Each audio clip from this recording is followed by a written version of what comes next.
and welcome back to Book and Page.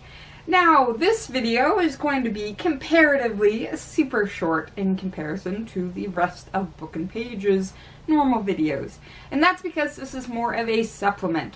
We are talking today about Greek comedy, but I have already done a full video on Greek theater and Greek tragedy for Season 1, so I'll be linking that below.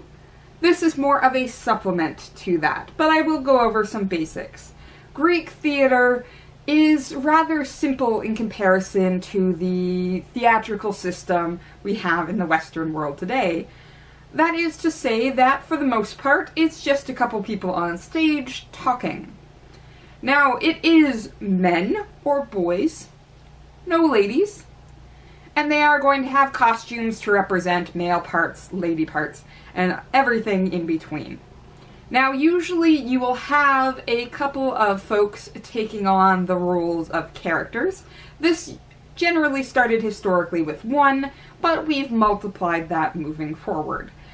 But along with these individual actors, we also have what is called the chorus. So the chorus is a collection of men who usually speak in time, and they have a chorus leader. The leader usually has his own speaking parts, the chorus then speaking all together.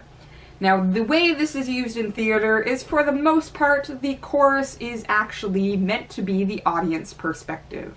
That is to say, you're supposed to agree with them. They're telling you where to look and what to pay attention to.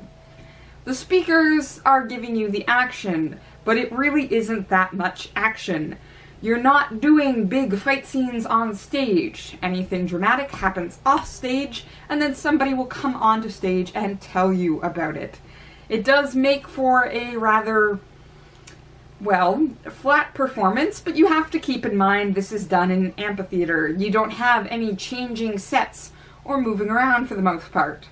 Well, until we advance. That is to say, Season number 2 of Book and Page will be focusing on Aristophanes comedies. We'll be looking at the Frogs and the Wasps. And these ones, it's a little further on.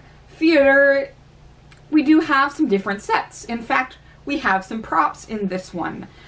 The most props, though, are usually going to be the costumes. And this is where there is a big difference between tragedies and comedies. Comedies, well, expect a lot of really large phallics. Yep. No, a lot of comedic actors wear large penises attached to them. Most of the jokes in comedies are going to be body-based. That's sexual humor and bathroom humor. Do get used to it. In fact, we are going to read a play in which a god shits himself. And this is normal. Why is this normal then? Why is this something we can enjoy? Well, that's the other key difference between a tragedy and a comedy. You see, a tragedy is high figures who, due to some mistake in their past that is due to a tragic flaw, not something they have much control over, is brought low. So we weep to see it happen. A comedy, though, we're laughing because it's low characters who are constantly making bumbling mistakes that anyone with a hint of logic could avoid.